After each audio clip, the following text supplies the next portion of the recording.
All right, let's transition over to the college basketball side here for a few minutes, and we're going to talk about a few games here, and obviously the big theme going forward here now is going to be conference play. You have a lot of teams playing non-conference. You had the Big Ten start earlier with conference play. I think everybody's kind of played 2 or 4 games, something like that, in terms of the conference schedule. But now everybody's getting into conference play. So how does that dynamic change your handicapping? Does it? Should it? Do you do anything differently? Yeah, I looked at this a few minutes before the show here today. One of the things that I've done here in the past, and I'm going to do again this year, is adjusted home court advantage. The numbers really point to home court advantage being worth less this time of the year. And you would think, well, maybe, it's going to be the stadium going to be a little bit louder. The arena is just going to be packed with people. It'd be even tougher. But the thing is the opposition is used to playing there. Obviously on some of these teams that have a ton of freshmen, they wouldn't be. But in general, you have teams and coaching staffs who are used to playing in this spot. That's really powerful. You look at the last 5 years. If you just take road teams, ATS, in college basketball, in non-conference play, you'd be at 48.9% ATS, taking road teams. In conference play, you'd be at 52.1%. So I know that 52.1% is not good enough, but you point out a big difference there. In a 5-year span, you're talking more than 3%. You got to realize that's a really big sample size. So to me, I think the biggest takeaway for me is, you want to look at road teams that have some value, because I think home court advantage is overrated this time of the year. And based on the way the numbers have been so far this year as far as home teams covering, I think that could be even more so this season than it has been in other years. I don't adjust my power rankings. What I do is, when I'm looking at PRs and I look at my number, like I said, I adjust the home court advantage down a tick. And what I also try to do is I try to take more road teams than I take home teams. If I like that road team a little bit, then that'll be a stronger lean for me. If I like the home team, it's one of those spots where I, give it multiple looks to make sure I like it. Certainly I'm not saying that I wouldn't take any home teams. There's certainly going to be good spots to take plenty of teams at home. Just in general, I think that home court advantage is overrated, and that's even more so the case when you get to conference play. Yeah, I think that all makes a whole lot of sense. And I think also, too, I think it should be, in theory anyway, a little bit easier to handicap some of these conference play matchups because you have more familiarity between the two teams. You have larger sample sizes between the two teams. And also, they're on more competitive levels of talent because in these non-conference games, really a lot of it boils down to motivation. You've got a team that's so much better than the other team. Do they want to blow them out?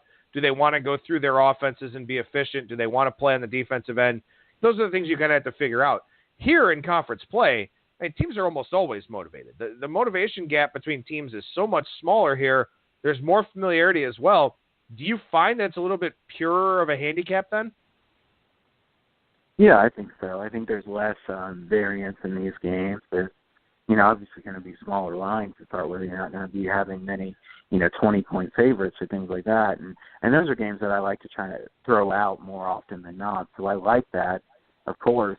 The other thing I would say is, you like to look for spots where you have a team that ATS-wise has not done well so far this year. When I was looking at some queries here, you take a team that's in conference play and they've covered 43% or less of games so far this year. So you're into the season a good ways by the time you get to conference play. And they're covering 43% of the time or less, and they're against a team that's covered 50% of the time or more. That's 54.5% in the past 10 years. So, again, 54.5% doesn't sound really good. I promise you that is really good over a sample size of 4,000 games. So you like to look for teams that are not doing very well ATS against teams that have done well ATS. You find that value. You find those underrated teams, especially on the road. The road-home dichotomy there is pretty significant as well. So, to me, I think you like to try to find these teams that maybe have disappointed so far this year, but have talent, have a good coach, that you're catching more value than you should be and the market will catch up to them over time. So I think at the beginning of conference play is a really good time to look for things like that. Yeah, and I imagine that's something we'll talk about next week in terms of looking at some of the teams that have awful records here so far because they really scheduled up in the non-conference. And now that they're playing, as I mentioned, comparable levels of talent, you got a team that may be 2-11 or 2-10 or something like that, but they've been playing premium Power 5 types of conferences, teams that they can handle. Maybe those are some teams that do come in a little bit undervalued here. So let's examine some of these concepts with some real-life examples instead of just talking in generalities. And we'll go to a game here on Thursday night, between San Francisco and San Diego. And we like to go down under the radar and talk about a lot of conferences that you won't hear about on most shows. The West Coast Conference is a very interesting one. We all know about St. Mary's and Gonzaga and BYU, but some of the other teams out there present some very interesting schemes, tempos, scheduling spots, all that type of thing. What are you looking at here in this one between San Francisco and San Diego? Well, San Francisco, I think, is in a tough spot in this game. They just beat Nevada on Saturday night. That was a really big win for San Francisco, and the players have to be feeling really good about themselves after that game. You get the holiday break, and then you come back and you play San Diego here pretty quick here on Thursday. So San Diego's a team that lost at home to North Texas and then played Life Pacific in their last game. They haven't really been tested here of late, but they lost their last real game against a D1 opponent. Lamont Smith's a good coach. I think he's done a really good job with this team. Their defense, San Diego, has gotten better every single season here of late. Offensively, they're not very good. San Diego's going to be laying some points here. I'd say 4.5 or 5 points. My lean would be San Diego in this game. My other lean is the under. San Francisco is playing a lot slower this year than they did last year. San Diego, a team that always wants to go slowly, grind out a low-scoring game. So, if you get a total that's 130 or something, upper 120s even, I would lean to the under in this game. I think this could be a sloppy game. On the side, I would lean to San Diego. I think that San Francisco has been really inconsistent so far this year. They lost at home to Long Beach State by 12 points. They beat Nevada, like I said, in their last game. I wouldn't expect them to be very consistently good this year. I think they'll be an inconsistent team all year. So I think this could be a difficult spot for them coming off that really big win. The other two games that you want to talk about here are in the Big 12. So let's go ahead and spend a minute or two discussing the Big 12 conference as a whole. We kind of been trying to do some conference-by-conference breakdowns here as time permits on the show. You mentioned here in your notes about the Big 12 that that no one is bad, but no one is all that dominant either. So what does that mean in your mind? Well, I think the Big 12 is going to be a lot of fun this year.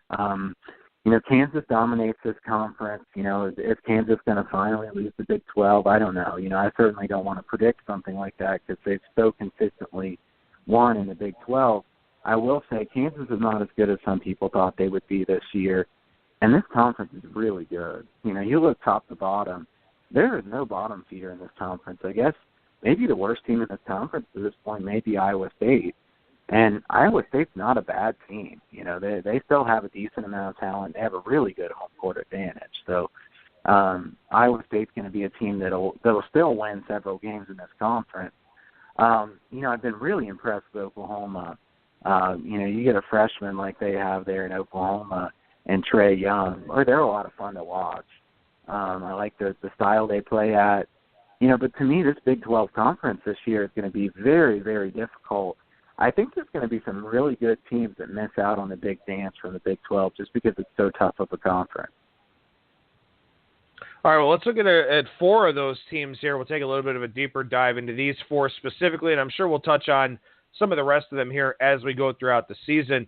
But coming up here on Friday night, West Virginia on the road in Stillwater to take on Oklahoma State. You can catch this one on ESPNU for those that are looking for some Friday night college hoops action. What about this game really stands out to you? Well, the thing that stands out to me about this one is West Virginia's here now on an 11-game win streak. Got drilled by Texas A&M in the opener. I had Texas A&M in that game, and I could not believe that Texas A&M, without their 2 best players, including their point guard, just carved up West Virginia. Now, since then, West Virginia has been very good. They beat Virginia at home. Other than that, though, West Virginia has really played a weak schedule, one of the weakest schedules in the country as far as top teams. Oklahoma State really hasn't played a good schedule either. They did beat Florida State in a semi-road game there against Florida State a couple games ago. But I've been impressed with Oklahoma State's defense so far this year. I think Mike Boynton's doing a good job with this team. You know, it was a tough spot coming after Brad Underwood. So far, so good for them, but this is a really big test. I think this is one of those spots where you learn a lot about Oklahoma State. You know, how do they handle the pressure of West Virginia? West Virginia is really not that good of a team in the half-court set on offense. You know, they rely on offensive rebounds and run-outs in transition. So, you know, if you can get them to set up the offense and, you know, have to shoot those jump shots, they're not very good at it. My lean in this game would be Oklahoma State plus the points. I imagine they'll be underdogged at home. It's not a strong lean. I don't know that I'll take that one. And the other lean that I would have would be the under. You know, if you find a number that's, you know, maybe 157 or 158, something really high, I think this could be an under game. You know, both teams are better efficiency-wise on defense than they are on offense. I know the tempo will be relatively quick here, but if the number is high enough, I think the under could have value. Well, we talk about looking at teams that, you know, have played weak non-conference schedules and they get into conference play and maybe you can get some value, or played really good non-conference schedules, They get into conference play, you can get some value on them because they have an ugly record. Maybe they've struggled against the spread like you mentioned. West Virginia here, I mean, that opening loss to Texas A&M where they got completely blown out, since then they've played one team in Virginia and they won that game 68-61. Very weak schedule otherwise. This team sort of feels like a wake-up call type game for them, doesn't it? Yeah, I think so. I mean, you know, the question mark here is Oklahoma State. Are they good enough either? You know, like I said, they've really only beaten Florida State so far this year. I think that's the only top 100 team that they've beaten. Oklahoma State's still a question mark as well, and I think we're going to find out a lot about both of these teams here because both of them have really not scheduled well. You know, Oklahoma State played Pitt on a neutral, but Pitt's not good at all this year. Tulsa at home, a decent win, I guess, if you win by 12 against them, but not great. Oklahoma State has a good home court advantage, though, and, you know, if you get enough points here, I think taking the underdog with Oklahoma State at home would make some sense. I like the under better than anything else, though, because I think both of these teams are going to struggle jump shot-wise this year, and I think the total could be pretty high here. So this one should be a real interesting game between TCU and Oklahoma. This one down in Fort Worth, 2 o'clock tip on Saturday. Oklahoma, as you mentioned, with Trae Young, very impressive. Couple of very nice wins so far over USC and Wichita State. For TCU here, they beat SMU. SMU is a pretty decent team year in and year out. They beat Nevada 84-80, a good win there for them.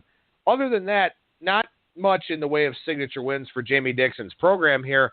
Oklahoma's got the better body of work here so far. So do you think that's reflected in both the line and how this matchup plays out? You know, I think Oklahoma will be a road favorite here by just a little bit. Maybe not. You know, it's probably going to be really close to pick 'em. You know, as I look at this game, it's going to be interesting to see what happens as far as the line. I would like Oklahoma in this game if I were taking a side. I think Oklahoma is more battle-tested. Oklahoma already went to Wichita State and won by 8 points here. They beat Oregon in a game that was, you know, in Portland, Oregon, so kind of a road game there as well. They've really only had that one bad showing against Arkansas on a neutral.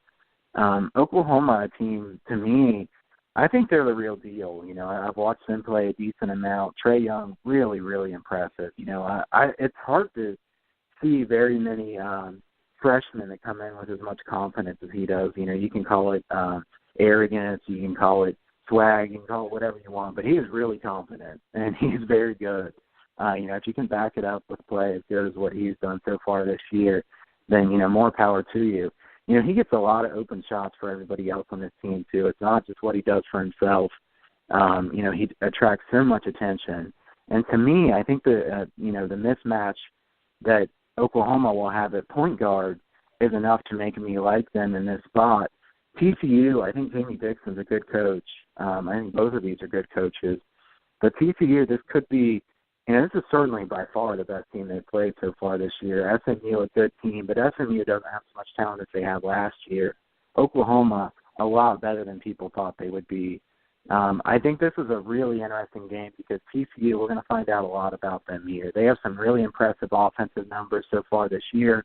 If you look at the last couple seasons, their offense hasn't been very efficient. So can they continue to be that efficient? Oklahoma is going to score a lot of points in this game. We'll see if TCU can keep up. A lot of good thoughts on today's show from Kyle Hunter of HunterSportsPicks.com. What's going on over at the website right now, man? Staying busy, obviously, really busy time of the year. So you can check out all the offerings there I have at HunterSportsPicks.com. Also sign up for that free pick newsletter, 61 and 32, last 93 free plays. You can sign up for that from HunterSportsPicks.com. And also when you sign up there, you get the option to get a free premium play from me as well. So check that out, and I hope everybody had a good Christmas, and I also hope you have a great New Year.